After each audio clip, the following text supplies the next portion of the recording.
Close your eyes for a moment and notice what your brain is doing right now. Even in silence, it is scanning, thinking about what you forgot to do, what might go wrong later, or what you should have done differently. That restless movement is not a personal failure. It is how the brain is designed. The surprising part is this: the same brain that can trap you in stress for hours can also be nudged into happiness in less time than it takes to check your phone. Most people chase happiness as if it lives somewhere in the future, after success, after healing, after everything finally settles. But from a psychiatric perspective, happiness is not a destination.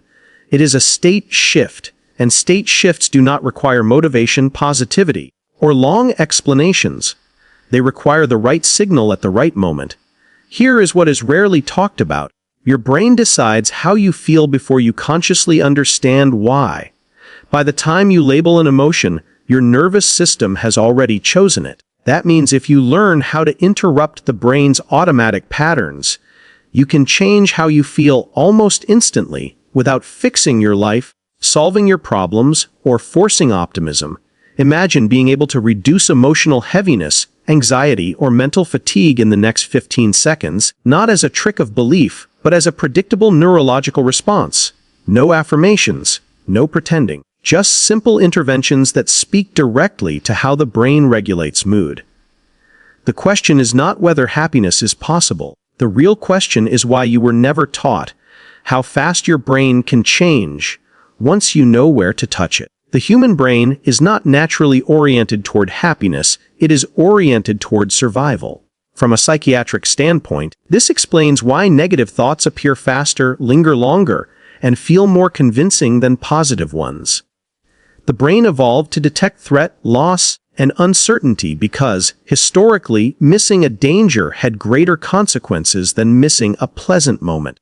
This is why a single critical comment can outweigh 10 compliments, and why the mind replays mistakes far more vividly than successes. It is not pessimism, it is biology. This negativity bias operates automatically, beneath conscious awareness. The brain constantly scans the environment and internal states for anything that could signal risk, rejection, failure, discomfort, or unpredictability. When it finds one, it amplifies it, flooding the nervous system with stress hormones to prepare for action. In modern life, however, these threats are rarely physical, yet the brain reacts as if they are. Emails, social comparisons, and unresolved thoughts become perceived dangers. Understanding this bias is not about blaming the brain, but about recognizing that happiness will never be the brain's default setting. Emotional peace requires intentional interruption of this survival loop. The moment you realize that negative emotions are signals, not truths, you regain psychological leverage. That awareness alone begins to loosen the grip of chronic stress and opens the door to deliberate emotional regulation. Trick 1. Physiological override through breath and posture. The fastest way to change how you feel is not through thinking, but through the body. Long before the brain analyzes a situation, it reads physical signals to decide whether it is safe or threatened. Breath, posture, muscle tension, and facial expression all act as direct messages to the nervous system. When the body is tense, shallow breathing, and collapsed inward, the brain interprets this as danger and keeps stress responses active.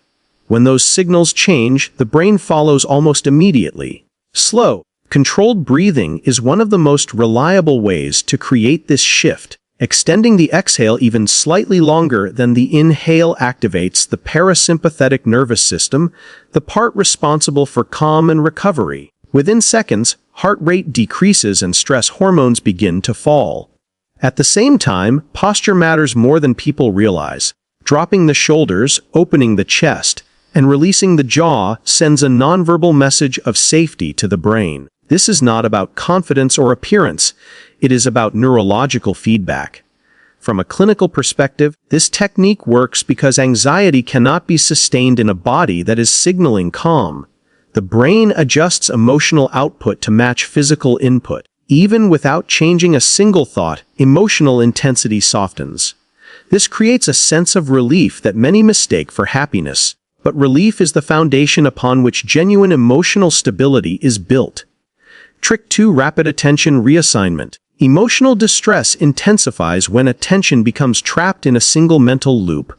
From a psychiatric viewpoint, anxiety, sadness, and irritation are not only emotional states, they are attentional states. The brain amplifies whatever it repeatedly focuses on. When attention stays fixed on a worry, memory, or imagined future, the emotional system treats it as an ongoing threat, even if nothing is happening in the present moment. This is why overthinking feels exhausting and inescapable. Rapid attention reassignment works by deliberately interrupting this loop. The brain has limited attentional capacity. It cannot fully process internal rumination and external sensory input at the same time. By consciously shifting focus to immediate physical sensations, such as the pressure of your feet on the floor, the temperature of the air on your skin, or the rhythm of nearby sounds, you pull neural resources away from emotional circuits. Within seconds, emotional intensity decreases, not because the problem is solved, but because the brain stops feeding it. Clinically, this creates a brief but powerful pause in the stress response. That pause restores a sense of control, which the nervous system experiences as safety. People often describe this as mental quiet or emotional lightness. It is not avoidance, it is regulation. Over time, practicing this shift trains the brain to disengage from unnecessary suffering more easily, making emotional balance feel less like effort and more like a natural response. Trick 3. Micro, meaning creation. The brain does not handle discomfort well when it feels pointless. From a psychiatric perspective, suffering intensifies not because of pain itself, but because the brain interprets that pain as meaningless or uncontrollable. When an experience feels random or wasted, the nervous system resists it, creating emotional tension.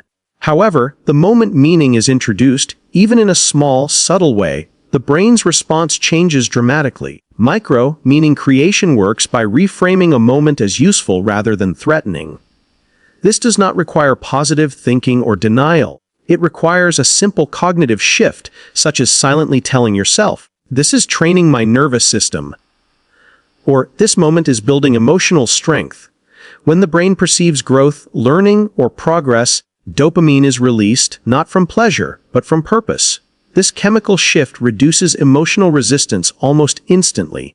Clinically, this technique is powerful because the brain tolerates stress when it believes the stress is intentional. Discomfort becomes information rather than punishment.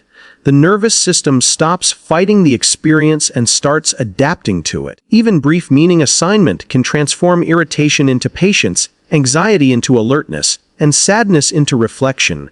Over time, repeated micro, meaning reshapes emotional resilience. Happiness then emerges not from avoiding difficulty, but from knowing that every moment, pleasant or not, is contributing to psychological strength and self-mastery. Small interventions create lasting emotional strength because the brain changes through repetition, not intensity.